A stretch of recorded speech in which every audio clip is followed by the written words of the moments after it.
Good evening. Appreciate you guys waiting up. Certainly want to see the guys in the locker room before getting out here. But, overall, again, you never apologize for victory. But we'd like to be a little bit more sharp in some of our execution in a couple different phases. That being said, also, a couple guys were held out of this game later in the week, felt that they weren't healthy enough to contribute at a high level. Austin Faliu was a guy. Jawan was really close, but we held him. Bryson Young was the guy we also held out of the game, as well as Khalif Halassi. Thomas Graham, we feel is, had a minor tweak in the game. Mikael Wright stepped in, did a great job. Jake Hansen is being evaluated. He was pulled out of the game. Cyrus was having some back spasms, so he was held out as well. And I think that's about it right there in terms of injuries. With that being said, open to questions. Well, you answered everything on the injury front, Mario, but you mentioned about certain areas of execution, third and fourth down conversions. I know the end result is close to 50% on third down, but a lot of the failed conversions were short. Fourth downs were all short. How did you feel you guys did, and why did you go for it so many times on fourth down in particular? Because we got to get better at it, and we got to execute better. We knew they were going to have a challenging scheme due to the amount of odd plugs, cross blitzes, and whatnot, and we were going to have to be very disciplined with your tracks, playing with your hands, making sure you're giving backside help with your backside hand. And they made some plays. We made a couple, but they certainly, credit to them, they made some plays as well. And it's something we got to improve upon. Front left, Matt. Is that the struggles, I guess, executing, is that what led to keeping the starters so late into the game, specifically on offense? And or were you trying to figure some stuff out? No, I'm not sure how many possessions we had total. I just felt we needed to keep playing until we ended on something a little bit more positive. And, you only get a certain amount of snaps. We're heading into conference play. And while Justin is in there, I want to make sure he's surrounded by the frontline guys. So I want to play a little bit more football before we pull the guys off the field. Middle right, Tyson. In the non-conference games last year, Justin was below, I think, 50% twice in these types of games. And so far, 3 games in, he's been 70% above all 3 of them. What have you seen from him during this kind of first slate of games and versus just what you were kind of expecting out of him? Well, we're doing some things. We're evolving a little bit as an offense. He's taking complete ownership of it. It's been extremely accurate. Credit to the receivers. We might have dropped a couple today, but overall we're catching the ball a lot better. Been more efficient route runners, and overall execution has been better. We had our moments today that were not so good. Other ones that were better. He made some really impressive plays where he was wrapped up and got free, and also beat some pressure on some of the naked bootlegs that we have as well. But Justin just continues to take complete ownership of the offense and the playbook and doing a really good job. Right here in the middle, Ryan.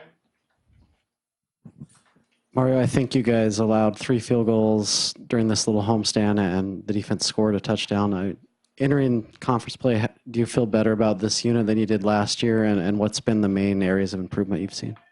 Well, just the fact that the amount of communication that takes place, the amount of learning and teaching that takes place has really helped our guys grow. We played a lot of guys. We're playing a lot of guys this year, and you see for large stretches right there in the second half, you're seeing a lot of the second and third team guys out there, and they're making plays, and they're in the right spot. They're communicating, and oftentimes they're making some plays. Now, we gave a few too many yards today in the passing game. I mean, credit to them. We knew that they had a very experienced quarterback. They had a really good scheme. They find soft spots. They find holes. They had guys that could beat man coverage at times, so credit to them as well. But just overall feel that our defense and the way it's being coached, the way those guys have taken it in, that they're hungry. They're hungry for more, and, we're going to give it to them. We saw some young corners get some run, especially after Thomas Graham Jr. went down. Verone McKinley, Mikael Wright, DJ James. Can you just talk a little bit about how you think they played tonight? We always felt these guys were going to jump in there and contribute in a primary role when we had them, when we were recruiting them, and certainly when camp started. And it happened today more so than it has the last couple games. I thought they did an excellent job. I think you saw how confident Mikael was when he was out there playing. I think he got an interception on his 4th or 5th play, if I'm not mistaken. And DJ, Jamal, both those guys just, I can't be more proud of a couple guys stepping there and play the way they did. Front left, Matt. What do you make of the run game and Verdell only had 5 carries. I think he only played in the second half or the first half last week. Are you trying other guys, keeping him fresh, or what's kind of your running back? A little bit of both. A little bit of both. We did not run the ball very well in the first half. Came on the third quarter and then started getting some more chunk yardage. Then had a couple negative plays there early in the fourth quarter, and then had a couple other ones. So definitely a lot better in the second half. I don't know statistically where it was, but I know we didn't do a good enough job in the first half. And again, we knew that it was going to be one of those deals where, look, there's enough stuff in there where you got to control the line of scrimmage and prevent negative plays, because the way that they wind their A and B gap blitzes, their cross blitzes, their stunts, their N-E stunts, meaning the nose and the end, and the vice versa, that there were going to be some free hitters at times. You know, sometimes when you're running 5-on-5 or 6-on-6 blocking schemes, that it may happen, and they got us on a couple, you know, credit to them, but and then a couple other times we got them. So That fourth down you guys went for in their territory in the third quarter that you guys didn't get. What's the balance there between getting your guys experience executing on fourth down versus getting your kicker some experience before going into you got to conference? pick and choose which one you want to get experience at, and felt that we needed to keep playing football. Right here in the middle. Hey, I'm Derek, Portland Tribune. Obviously, the offense has gotten a lot of attention with Justin and then the 77 points last week. But do you feel like your defense, I mean, 6 points last week, 3 points this week, no touchdowns. Do you feel like they should be getting more talk? And what have you seen from them that's been, I mean, obviously the opponents aren't I can't what you'll judge see on later. what But kind of talk they can get or whatnot. I know that we love the way that they're playing. Very proud of the way that they're executing and the amount of pride that they take in preparation.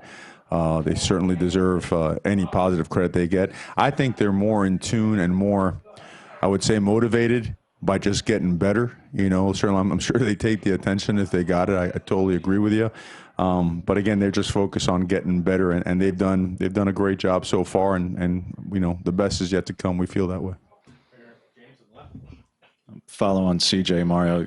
Clearly, at the end of the Auburn game, it looked like it was either his shoulder or arm. He was starting to nurse that a good bit. He was managed last week. It's low this week. Is there lingering effects from that for him? And defensively, is the switch of Javon and Verone from nickel and deep safety, is that permanent going forward?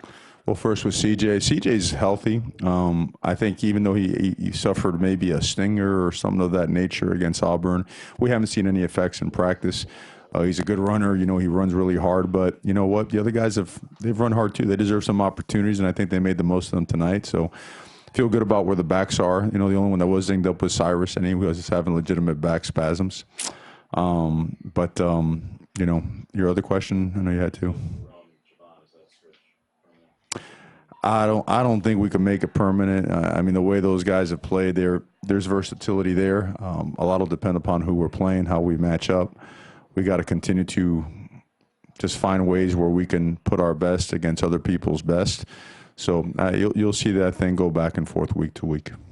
Back to Tyson in the middle over here. We've seen Throck play a ton of different positions over the years, but how hard is it to adjust like that in the middle of the game, to go from not just playing one side but then to going and snapping the ball? I can't explain how valuable he is, how impressive that is. I mean, I played offensive line. I have zero chance of doing anything like that. And I've been with guys that are really good players that if you told them they had to move positions, they just about lost their mind on the sidelines. And for him, he's cool as can be and just goes in there. And to me, the most impressive part is how accurate his snaps are.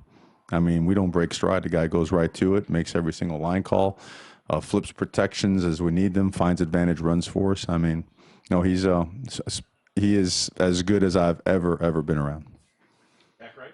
Justin obviously had a great game throwing the ball. Can you talk a little bit about his mobility in the pocket today? He evaded 2 oncoming defenders and threw that touchdown there for the third, I believe, of the game. Yes, sir. Well, it shows how strong he is, too. At 240 pounds, I thought he was wrapped up. I think the whole stadium thought he was wrapped up. He found a way to shake out of that and showed how strong he really is. And then certainly made a great throw, great play by Johnny as well. So, no, and you saw him a couple times, too. One time we tried to throw that screen. It was covered, right? The end peeled off with the back. And he tried to go back the other way, and that was covered as well. He just took off and slid for about 12, 14 yards in there. So Justin's a really good athlete. His feet are going to come more into play now as we get into conference play. So really impressed to see what he did tonight. Front, middle, right here. Brian.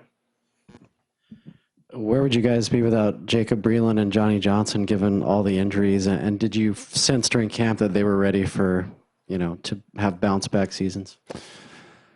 They were great in camp. I think you guys, saw the daily reports on how much productivity those guys were having. And, Breland certainly, he's just stepped up his game. He's 250 pounds now. His run blocking has really improved. He's become such a sure-handed guy and become a legitimate vertical threat, and it's great to have that. And then Johnny's not going to be outworked. He's not. A lot of pride in him. Really wanted to make this a strong showing, start off the year right, and wanted to make sure his teammates were also playing really well. So both those guys have been great leaders for us. Last one, James.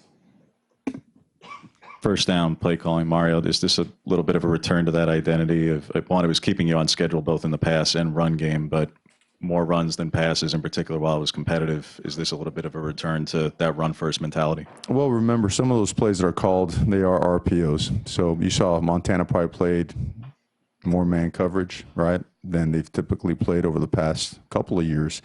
So whenever the box is loaded or whenever, we feel that we get some type of, whether it be cloud coverage or a numbers issue, it's going to dictate where the ball is going to go, whether it's going to be in the belly of the back or it's going to be spit out there to the wide receiver. So now that being said, we do have some that we called and ran that had maybe a trouble tag to it. What I mean by a trouble tag, let's say it's a corner fire, which we didn't see much of today, then the ball would come out. So I think what you're seeing is balance. And the one thing, guys, we can't deny the fact that, Justin Herbert a lot of times is going to be I think we all know he's one of the best players in college football. And we got to be aggressive with him. And sometimes it means that we got to run the ball. Sometimes it means we got to get it out there. And, we just want to be productive on offense and keep scoring points.